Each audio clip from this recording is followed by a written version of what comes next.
communication, and leadership skills.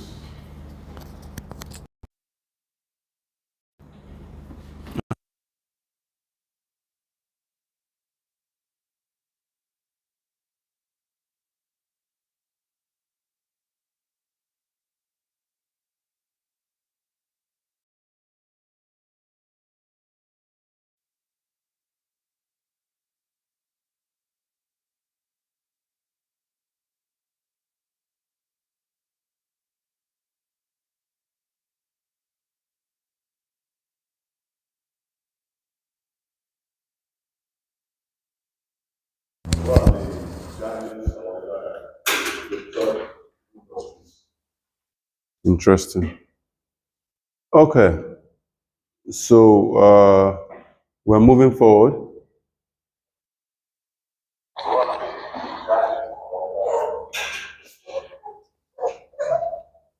Interesting. Okay, so we're moving forward.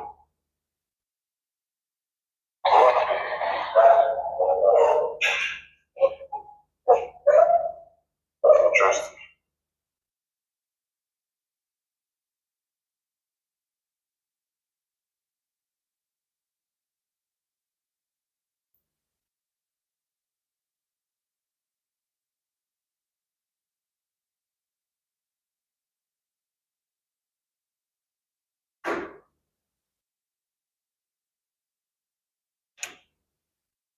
Now we'll be looking at know your domain. Know your domain. Now we'll be looking. Know your domain.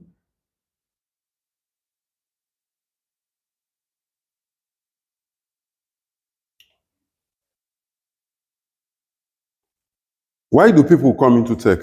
What are the reasons what are the motivating factors that drive people to come into tech or to become tech professionals, tech experts, tech this, tech that? There are usually some motivating factors, yeah? So if you're coming into tech, what's the reason why you're coming into tech?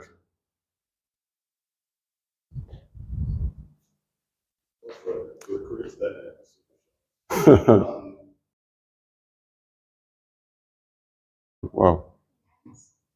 Finance, money, oh, and there is money in it. It's good. So we can't run away from the fact that tech is not the new oil per se, but is a field that is considered to be lucrative at this point in time. So a lot of persons are going into tech because of um, the income that comes from it. But not all area of tech tends to be that productive. So you need to know what area of tech you're going into to fetch that kind of income that you want. Yeah. So there are areas that uh, for example, if you're doing IT support, it is in high demand. So you need to understand that there's what's called high demand, high demand, low revenue. Then there is high demand, high revenue. That's high take home. High demand, low revenue. High demand, high revenue take home. So whatever the case is, you have to ensure that you are investing in a field in tech that is high demand, high revenue. You may not start in that space. You may start from the high demand, low revenue, and you scale up. Like I told us yesterday, I started as what?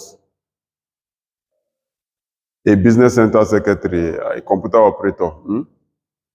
And my first salary was 7,000 naira. I didn't work that 5. I left, I didn't work that 5. I didn't even go there. They asked me to come and, but the one I eventually went, that was 7,000. Guess what was my interview? I just got there and they said, this is 150-page document. We need you to finish it in 3 days. I had to sit down. That was anti. I finished it in, was it 2? So they just say continue. They just said continue. So that was, but that 7,000 that they promised to pay me, they didn't pay me 7,000. What they now paid me was more, because yeah, I agreed 7,000. I think it was just once. That first month that they paid me 7 months, I pitched to the owner of the business center that we can start doing night browsing now.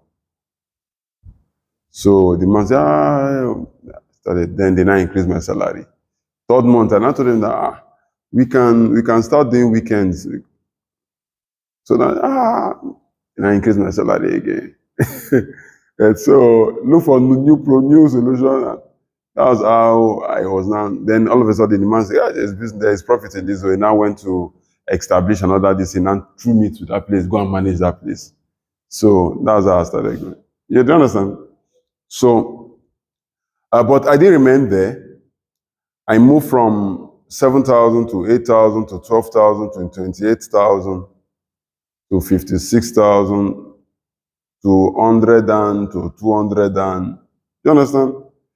So now, how much do you think I should pay myself?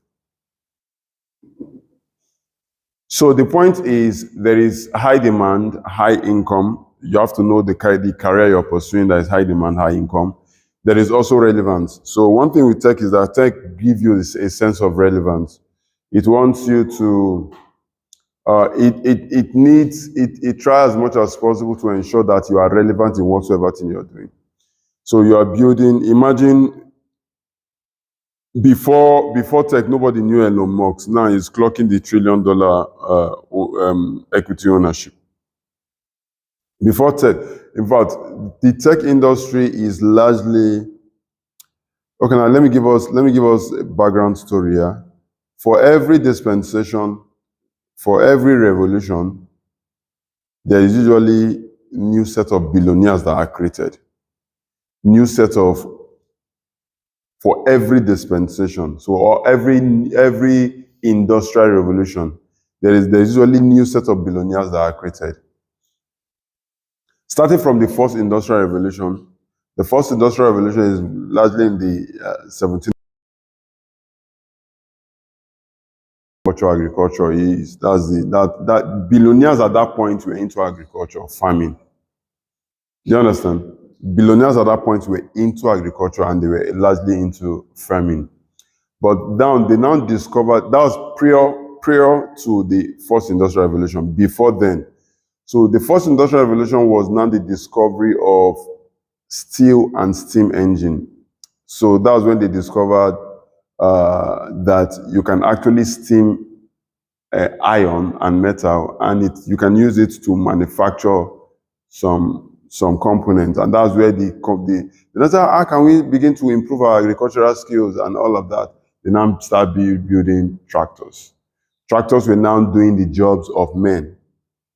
So a lot of persons lose their job as a result of that discovery, which is also something that comes with every industrial revolution. There's always a job loss. It comes by default. Every industrial revolution comes with job loss. So they continue. We hit the second industrial revolution. What is it that powered the second industrial revolution? The discovery of oil, crude oil, and energy. So those tractors were largely mechanical. So now they designed something that will make it, they now built in electronic components into it. So that's where we now started having cars that had electronic components. Before, it used to be those carts, those carts that, all those, and Mercedes and BMW started since that period. So Mercedes didn't just become what it is today. It started since that period, since the first industrial revolution, when they discovered steel and steam engine. So we continued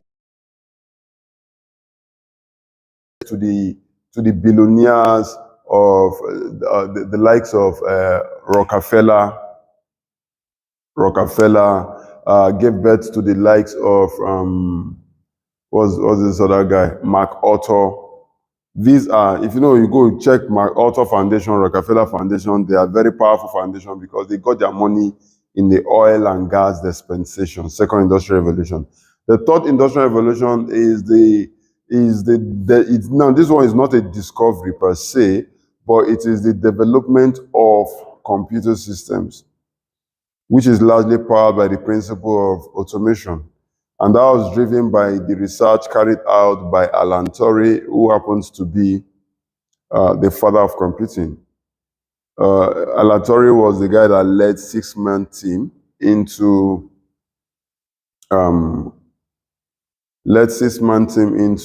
what's it called, a room to attack or to decipher the Enigma machine that was used to communicate during the Second World War. So Germans, Nazi police were using Enigma machine,